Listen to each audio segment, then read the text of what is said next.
Revenge of the Turtle. I'm Jeff Stein with today's Iowa Politics Report.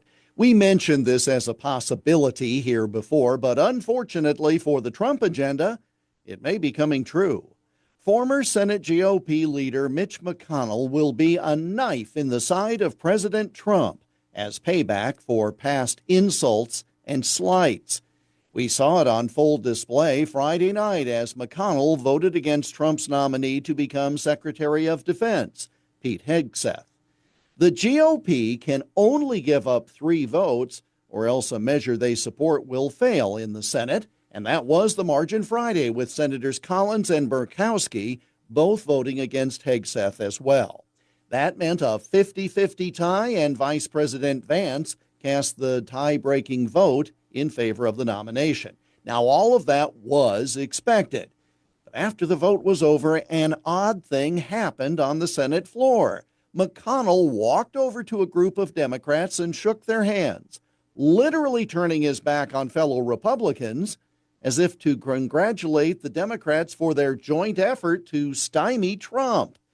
Now, if that sounds somewhat familiar, recall that it was Senator John McCain who 8 years ago publicly jabbed his thumb downward to vote no on health care reform. And he did it only a foot away from where McConnell was standing. McCain was then welcomed by Democrats following the vote. The scene Friday night was quite similar.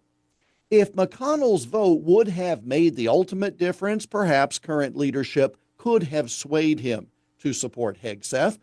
But even though Trump got his man in place, it still was a clear sign that McConnell will need to be reckoned with. McConnell and Trump are certainly at odds, and now that McConnell is free from the leadership circle, he can be a wild card.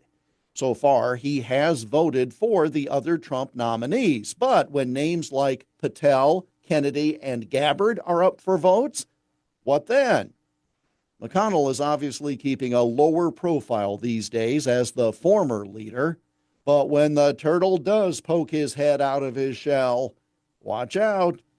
And that's the Iowa Politics Report for Monday, January 27. On Twitter, Instagram, Getter, Threads, and Truth Social at Iowa Politics. I'm Jeff Stein on News Talk 1540 KXEL.